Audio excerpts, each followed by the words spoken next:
Hey everybody, welcome back to RPG Imaginings. This non-unboxing video is brought to you on two observed holidays today. Today is Father's Day, and it is also Juneteenth in the United States. And for those of you who in the audience who are not in the US or are maybe in the US and are not aware that Juneteenth was just made a federal holiday in June of 2021, here's a little bit of information for you. So on June 19th, so Juneteenth is a combination of June and 19th, Union General rolled into Galveston, Texas, and proclaimed all of the enslaved people there to be free. And that was the last Confederate state in which slaves have been, quote unquote, officially freed. And so Juneteenth celebrates the official end to enslavement in the United States.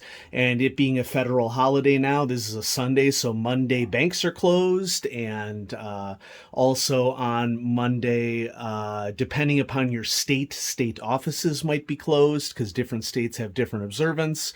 Here in Nebraska, state offices are closed, and there's no mail tomorrow. So keep that in mind. Now, on to the not unboxing. I've acquired quite a few role-playing game supplements over the last couple of months that I have not featured on unboxings on the channel. And so I thought I'd get everybody caught up, largely because I've been, many of you are aware, trying to build up the collection over the last couple of months because I will be switching jobs in August. The job will be much, much better for me than my prior job at the specific location. Don't get me wrong, I loved being a high school science teacher, but I was accosted and bullied by adults at the location that I was at during the pandemic, and so time for a career switch. I'm transitioning to university.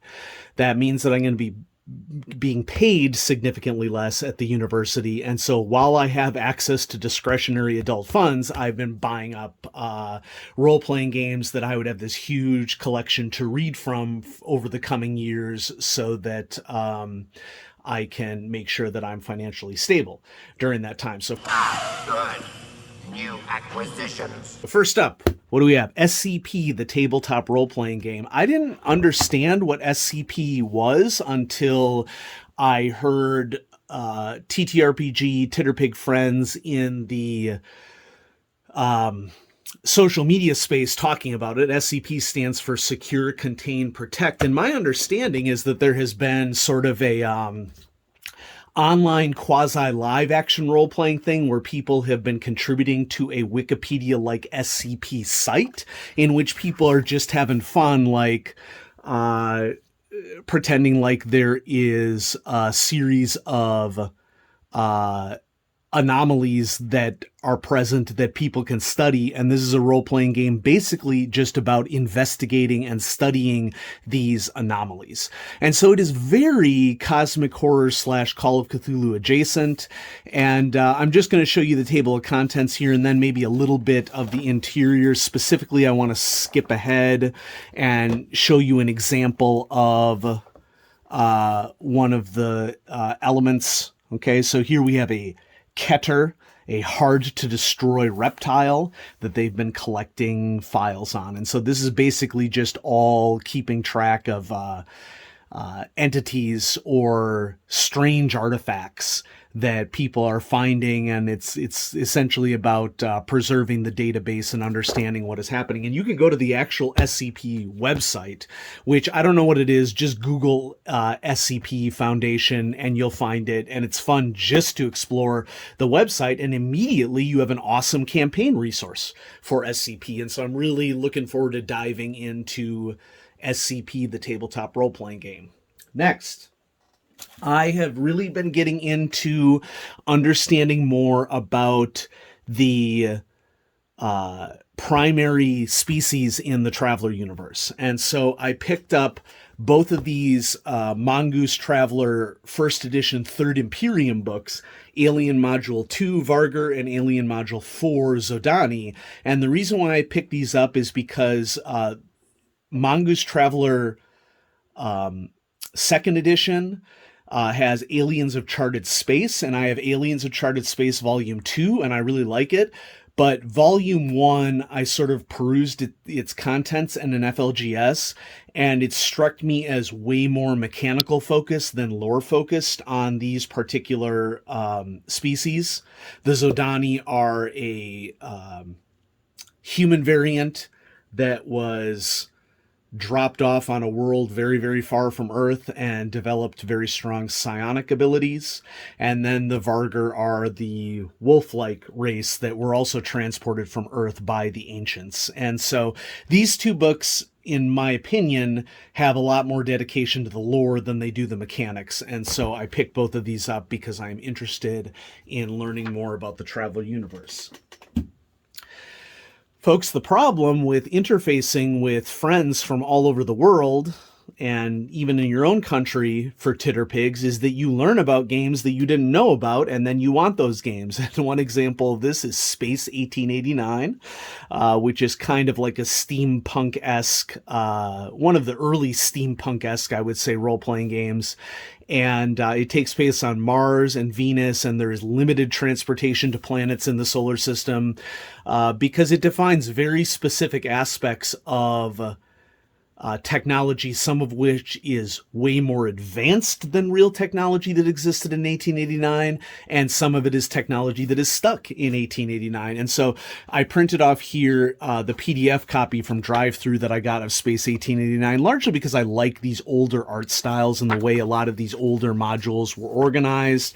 And these are fun modules in that, you know, to save, I'm sure, on printing costs, there's some color pages here. Okay, right here. There's some color pages here, but it's I think a total like less than 10% of the actual supplement. And, you know, for those of you who have been observing the channel for a while, you know that I have this crazy industrial strength stapler that I use for stapling together, you know, like really like book size things that I print off.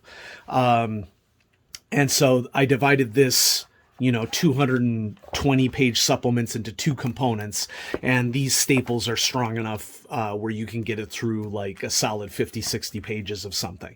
And so I have the original Space 1889 printed off from PDF, and then I also picked up Savage Worlds Space 1889 Red Sands, which is basically just Space 1889 but converted to Savage Worlds, which I'm a huge fan of. And this book also contains a series of adventures, a little mini campaign for Space 1889 as well. And so that was another pickup. Probably the supplement that I am most excited about, Between the Devil and the Deep, arrived while I was on vacation, and so I was exhausted when I got back from vacation, didn't really feel like doing an unboxing. I'm a huge fan of Sons of the Singularity, a small publisher that has come onto the scene for role-playing games over the last couple of years, and this is a gumshoe supplement for piracy. And it is a really well laid out and cool book that also includes a campaign in addition to rules for piracy and ships. So I'm just going to go in here and point out a couple things. So this was edited by Keith Mageau of Rolling Boxcars. And as far as I can tell, Keith has done a really spectacular job. One of the scenarios that has been submitted here is by James Drucker, which James and I have been talking a lot over PM in Twitter. And then if we look at our special thanks section here, very special thanks to Michael Frida for editorial assistance. That's me. Okay, I actually don't want to talk about my editorial assistance for this book because I think it's best if it's not something that I want to be identified with because, I don't want to gain credit for the editorial assistance that I gave for the book, other than just noting that I gave some editorial assistance. Okay, the specifics is not necessary for me to talk about, but I'm very grateful to Jesse Kovner and Jason Sheets, the Sons from the Singularity team, for listening to my suggestions and incorporating them into the book. And so Art is beautiful in this book. And there's some really nice character portraits. Of course, this being Gumshoe, there's a whole new layer of Gumshoe abilities that have been added to this. It would be very easy to convert this to Call of Cthulhu. Very easy. And right now, if we look where my bookmark is, Rocky Mountain National Park, where we went on vacation, I'm in the middle of reading Scenario 3 by James Drucker. James recommended that I give it a review, and so I'm in the middle of reading it so that I can do that. And so far, so good. I find it to be very interesting, and so I'll update you on that. Sons of the Singularity did what I think is a really good thing under the circumstances, difficulties for small publishers right now. They sold, this was a Kickstarter, and the buy-in for the Kickstarter was $16, which this is not a $16 book. Okay. It's far more expensive than that. In fact, if we look on the book, it doesn't say what the retail cost of this is, but this is easily a $45, $50 book. And so what they did is that you bought in at the 16 USD price, and then you could choose to get this POD. And so this is my POD copy of Between the Devil and the Deep. And since I knew I would really love this supplement, I'm pretty sure that I bought in on the hardcover version of this as premium, because premium has richer colors in it. And I don't always go in for premium, but for a book like this that is as one that I'm excited to add to my collection, I usually go with premium color for the added cost on one like this. Next, I was visiting my buddy in Colorado, and he pointed out the G.I. Joe role-playing game to me, which I knew existed, but I didn't have really any interest in it at all. I mean, I did have a ton of G.I. Joe toys when I was a kid, growing up in the 80s, and, I watched the TV show, and when I got my hands on this actual book, I was shocked to see how good the production values were for it. And so the art in it is just fantastic. And so I ended up buying this supplement largely just to read back into the lore. And it's been really fun to go back into the lore and, figure out everything that's going on here. Apparently between the books, the comics, and the TV show, there are like over 500 G.I. Joe characters. And so they really had to limit themselves as to who they included in the book. But, you're going to recognize a lot of the names if you were into G.I. Joe in the 80s. And I haven't really delved too deeply into the mechanic systems. It looks like a D20 system to me. And there is a scenario included with this. There's a lot of information about all of the vehicles, which featured prominently in the TV series. And so you get stats on all the major villains. You don't get stats on the G.I. Joes, but obviously for a role-playing game, in this case, you have the choice that you could build one of the existing G.I. Joe characters with stats of the game in what you think would be appropriate, or you can build a completely different Joe. I mean, let's be honest, anybody can, make a character and call him Chainsaw or the Empathizer, whatever you want to do. Okay. So this ended up being a cooler book than I thought it was going to be. It comes with a blue ribbon and everything. So, I decided that from a lore standpoint, it was worth me checking this out. I will also have a really good time. It wouldn't surprise me if my friend group, if and when we have another mini-con, if G.I. Joe, the role-playing game, wouldn't be a featured game in that, because military-style mercenary stuff is a huge thing for our play group. And so I wouldn't be surprised if we played G.I. Joe, the role-playing game, at a future mini-con. Next, the PIP System Core Rulebook. I bought the PIP System Core Rulebook after I found that some people involved with this had been screwed over by the whole Satine Phoenix thing and were bullied or abused by Satine Phoenix and her husband, which is not okay. Abuse is not okay. Folks, I don't care how famous a person is. If they abuse other people and engage in unethical behavior, I know that this is maybe surprising to you during these times, they should not be allowed in the gaming space. Now, I also picked up the PIP System core book because the PIP System is going to be awesome to convert Wedge Star Wars to the PIP System core book. The PIP System core book is a D6 system that is determinant on number of successes. Okay, so you roll a certain number of D6s, and every 4, 5, and 6 is a success. And then you also roll difficulty dice of a different color that can cancel out those successes. That's going to be so easily converted to Wedge Star Wars is going to be so easy to convert to the PIP System core book. Just off the top of my head, I'm sort of feeling that it's like, okay, if a Wedge Star Wars character had 1D or 2D plus 1, it's 1D in the PIP system. If they're 3D to 4D plus 1, it's 2 dice in the PIP system.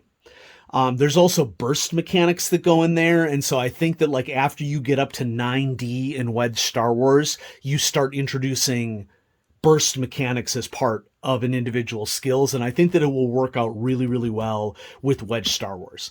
My only problem with Wedge Star Wars, I love Wedge Star Wars, it was my second role-playing game, and I have a lot of fond memories for it, is having to roll and add up a huge stack of dice and comparing it to a difficulty number. I think that Wedge Star Wars will get a heck of a lot more streamlined with PIP system, and so that is my current plan for what I want to do with that. Next, Aaron Alston's Strike Force.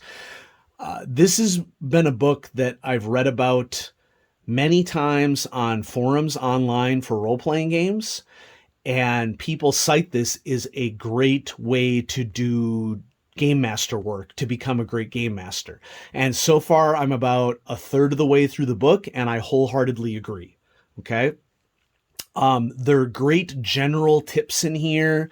I think that Aaron Alston's Strike Force is a really great example of modeling go big or go home, because by the way, this is his Champions campaign when he was writing for Champions, and this is a game that ran for 20 years. You know, players came in, players went out, but the general storyline was all oriented around this superhero team, Strike Force. And you can learn a lot about how to be a better game master by reading this book. It also details the stats and the history of a lot of the characters that are in the game, which I'm not as interested in, but the game master stuff is, in my opinion, excellent advice. And it doesn't matter whether you play Champions or not. There's a lot of aspects of this that are generalizable across the entire hobby. And so I highly recommend Aaron Alston's Strike Force to people. And then last but certainly not least, I was in the FLGS, and I happened to see Sand and Dust on the shelf, which is the Erakis sourcebook for Dune, and I got really excited about this. I don't know, did I feature this on a video recently? I don't remember. Okay, but the Erakis sourcebook is out for Dune. It's okay. My big criticism of it is that there is a lot of dense text in this book and no maps of any of the locations at all. There's very little cartography in here. There's maps of Dune in here, okay, the planet, and there's good artwork in here, don't get me wrong, but there's no cartography. And so it's like, okay, yeah, do whatever you want with Erakis, do whatever you want with a city that the Fremen have, but we're not going to give you any maps for it at all, which I just found to be really odd, you know. And so there's stats, you know, yeah. So I'm starting off, my gut instinct is good, but not great. If cartography is important to you, this book does not have a lot of cartography, which I think that if you have a source book for a location, there needs to be cartography. So that's my big criticism of that. So anyway, folks, I'm happy to share with you some recent acquisitions that I got here on the channel, and I got a lot more cool stuff coming here on RPG Imagining. So thanks for watching, everybody. Have a great day.